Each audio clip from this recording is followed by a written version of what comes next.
Yo, what is up guys? My name is Patrick, host of EDH Brutality, and you're watching Endrek Sahr, the Viagra Man. I mean Master Breeder.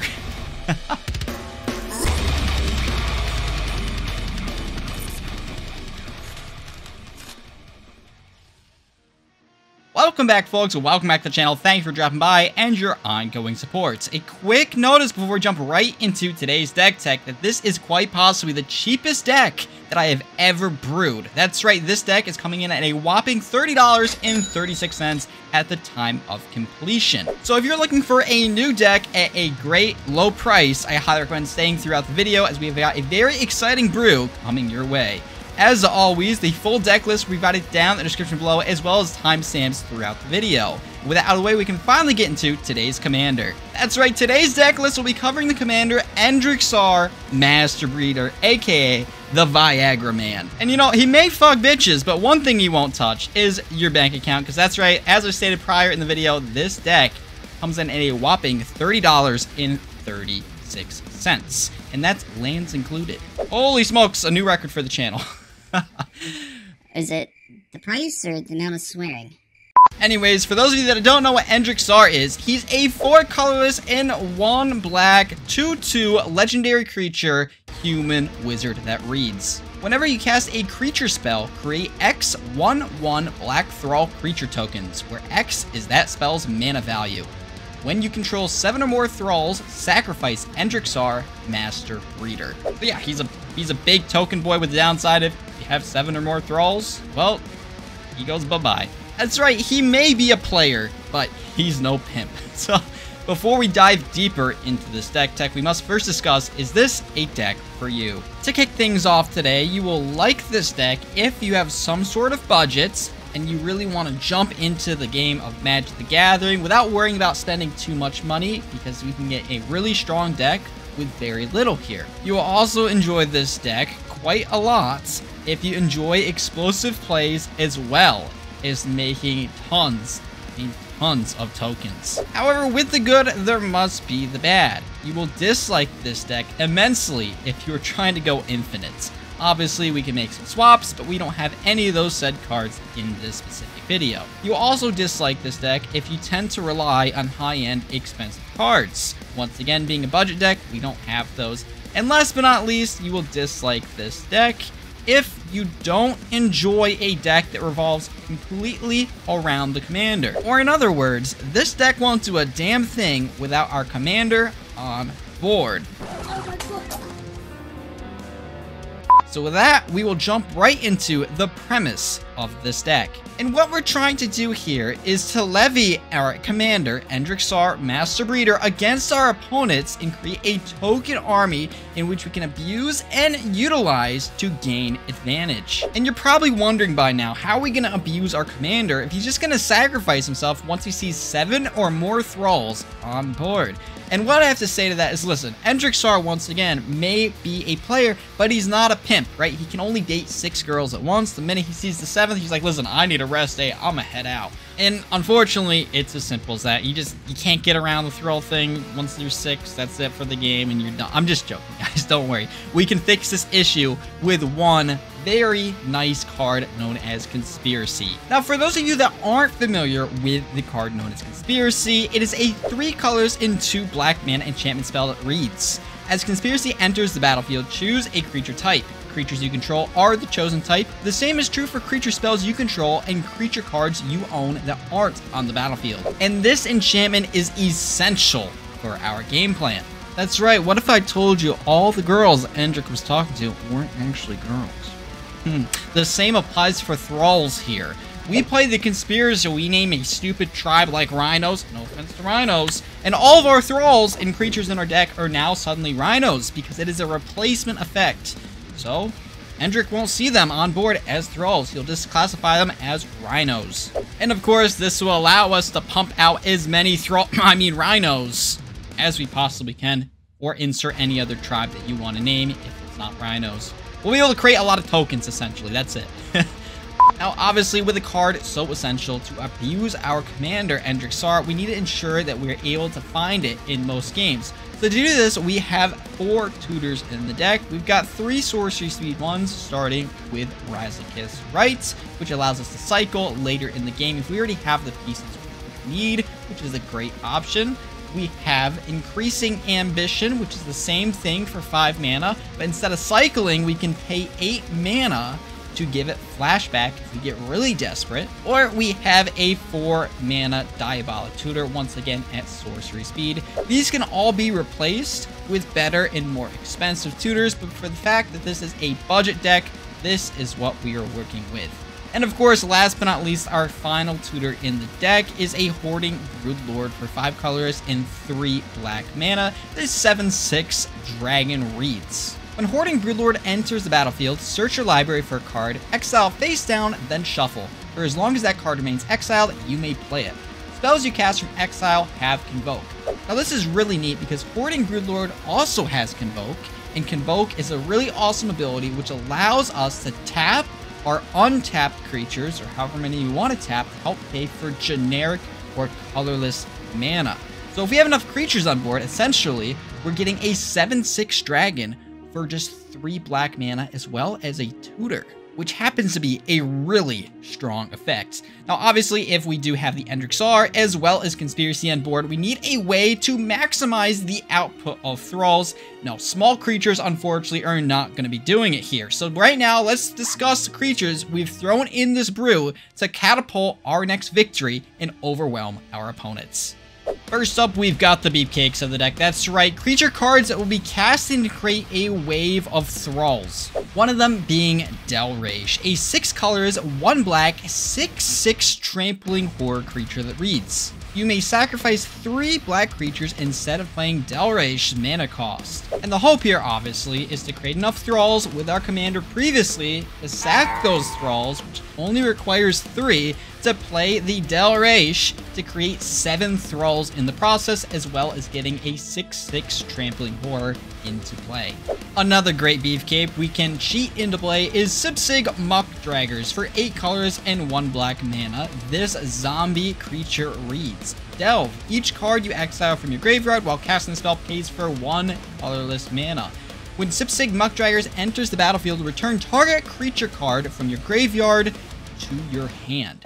And obviously, once again, the hopes here is to play this at a moment where you can exile enough cards from your graveyard where we only need to pay 1 black mana into the Sipsig Muckdraggers and create 9 Thrulls in the process of doing so. Another creature we can cheat into play is Demon of Death's Gate for 6 colors and 3 black mana. This 9/9 Flying Trampling Demon reads: you may pay 6 life and sacrifice 3 black creatures rather than pay Demon of Death Gate's mana cost. Which, if we do so, we'll be cheating out a 9/9 Flying Trampler, as well as generating 9 1/1 Thrulls. Once we've lost all that life, for further cheating, we have a Shadow of Mortality, a 7/7 avatar creature for 13 colors and 2 black mana that reads: if your life total is less than your starting life total, this spell costs X less to cast, where X is the difference. So if we wait to play this card when we have 27 or less life, we will be generating a 7/7 as well as 15 1/1 black Thrulls at the cost of only 2 black mana. We also have Torgar Famine Incarnate in the deck, an 8 mana 7/6 that reads: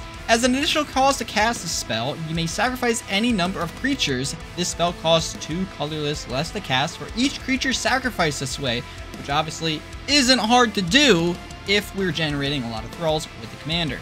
Also says, when Torgar Famine Incarnate enters the battlefield, up to 1 target player's life total becomes half their starting life total, rounded down. And not only can this half a player's life total, but it could theoretically be used as a healing effect if we are below 20 life. Hey, that's pretty good.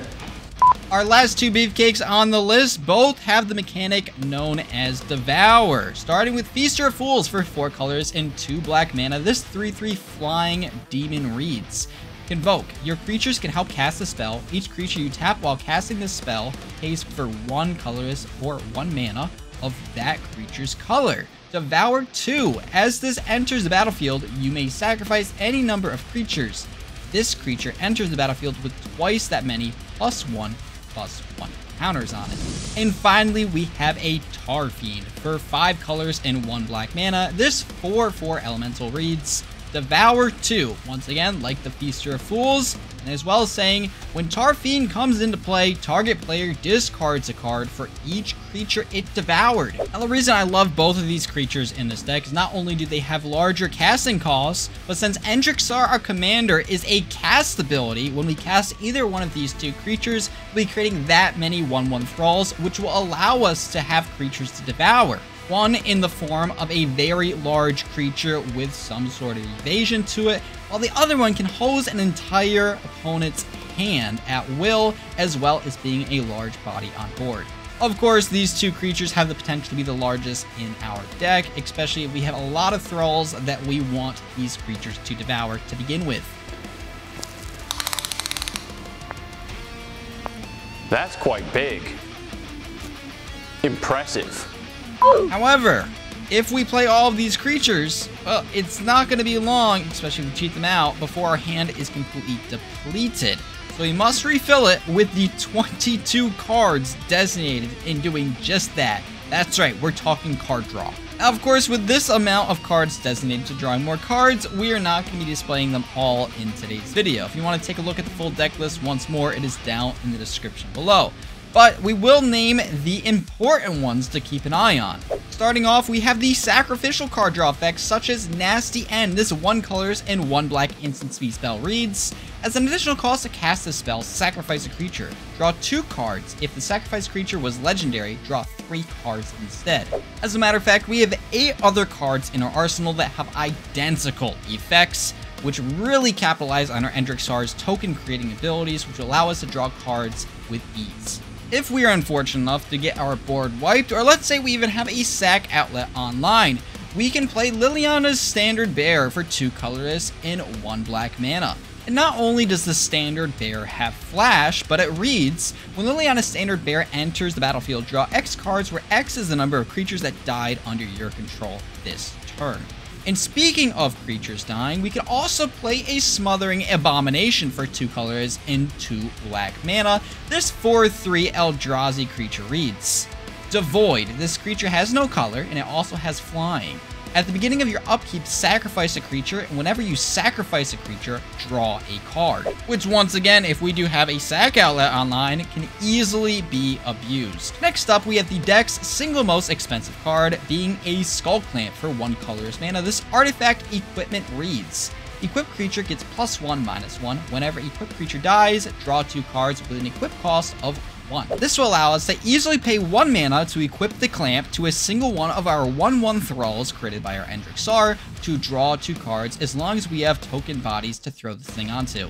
But if you think that's the heavy hitter of our card draw, you haven't seen anything yet. Next up, we have a Minions Murmurs for 2 colors and 2 black mana. This sorcery spell reads, you draw X cards and lose X life, where X is the number of creatures you control. If used at the proper time, it is not too far-fetched to draw 15 or more cards for 4 mana, given the fact that we are generating many Thralls with our commander.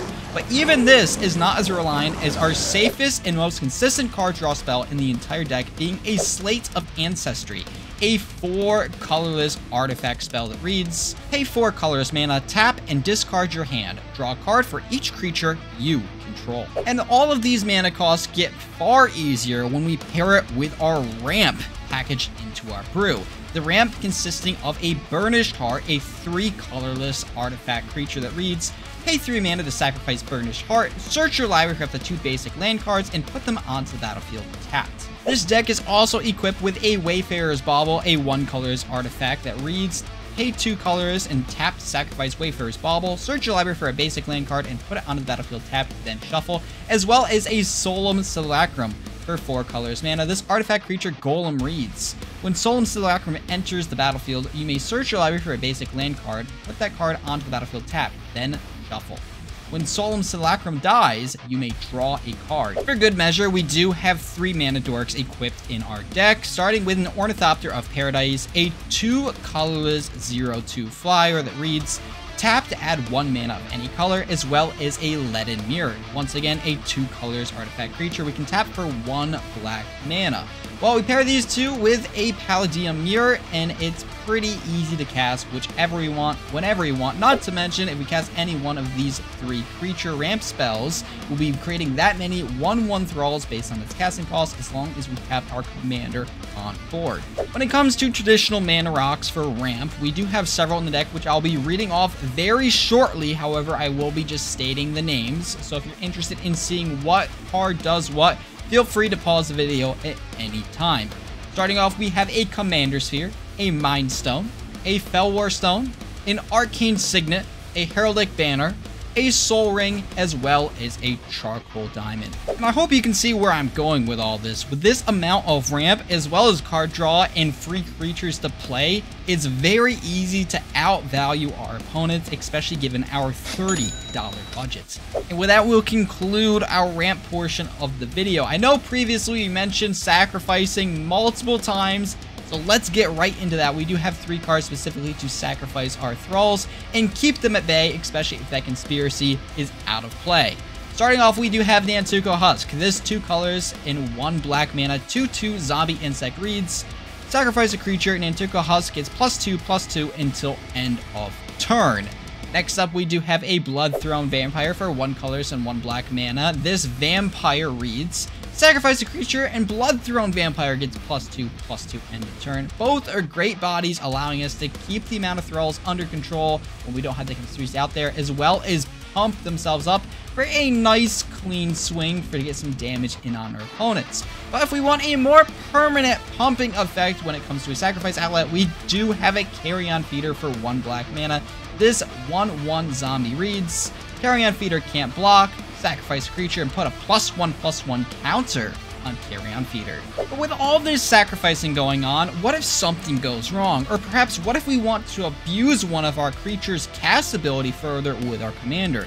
We need a way to recur creature cards from our graveyard.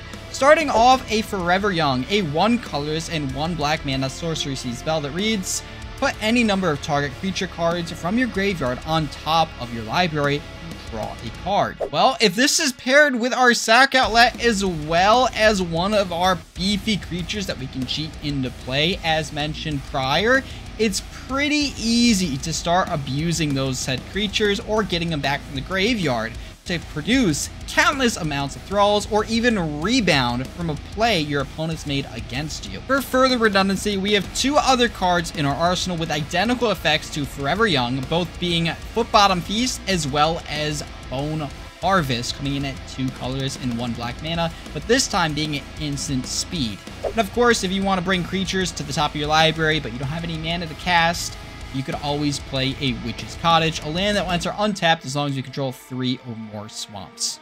And if this still isn't good enough, bringing it to the top of your library and drawing the card, well, how about we bring them to our hands, starting off with an Unmake the Graves. For 4 colors and 1 black mana, this instant speed spell has Convoke, and also says return up to 2 target creature cards from your graveyard to your hand. This is a great option, especially since we can get it on the cheap, given the fact that we are always generating Thralls with our commander. And of course, if we want a more permanent recursion effect, we do have a Malevolent Awakening for 1 colors and 2 black mana. This enchantment spell reads, pay 1 colors and 2 black mana to sacrifice a creature and return target creature card from your graveyard to your hand. And of course, if that isn't good, oh my gosh, you guys are picky. We do have a Blood Liturgist for 3 colors and 1 black mana that reads, tap to sacrifice 2 creatures to return target creature card from your graveyard to the battlefield. So yeah, there's plenty of ways to bring back the creatures that either died or sacrificed. I prefer to bring them always back to the hand. That way we can get the cast triggers back off, which will produce more Thralls given our commander is on board. And after all this, you're probably once again like, well, how does this deck win? We've got plenty of recursion, card draw, token creation, and big baddies, but there's no sense of winning yet. Well, I'll tell you how this deck wins. We've got 3 avenues in which we can take here. The first of which being quite possibly the most straightforward option we have, outvaluing our opponents with countless amounts of Thralls and swinging wide. All of our Thralls can be pumped up once again through the Heraldic Banner in our Mana Ramp package, or even a Dark Triumph, a 4 colors and 1 black mana instant speed spell that reads, if you control a swamp, you may sacrifice a creature instead of paying Dark Triumph's mana cost. Creatures you control get +2/+0 until end of the turn. And obviously, if we have enough Thrulls on board, this will be an easy victory, especially if paired with those larger creatures that happen to have Devour. The second method we can use to win the game is with Aristocrat-styled draining effects. I'm talking about cards like Mirkwood Bats, a 3 colors and 1 black mana creature card. This reads, flying, and whenever you create or sacrifice a token, each opponent loses 1 life. Next up, we have Agent of the Iron Throne. This 2 colors, 1 black mana, legendary enchantment spell reads, commander creatures you own have in quotations. Whenever an artifact or creature you control is put into a graveyard from the battlefield, each opponent loses 1 life. Well, things can get pretty tricky with these 2 on board, but let's make it even harder for our opponents to come back with a Vindictive Vampire, a 3 colors and 1 black mana 2/3 creature that reads, whenever another creature you control dies, Vindictive Vampire deals 1 damage to each opponent and you gain 1 life.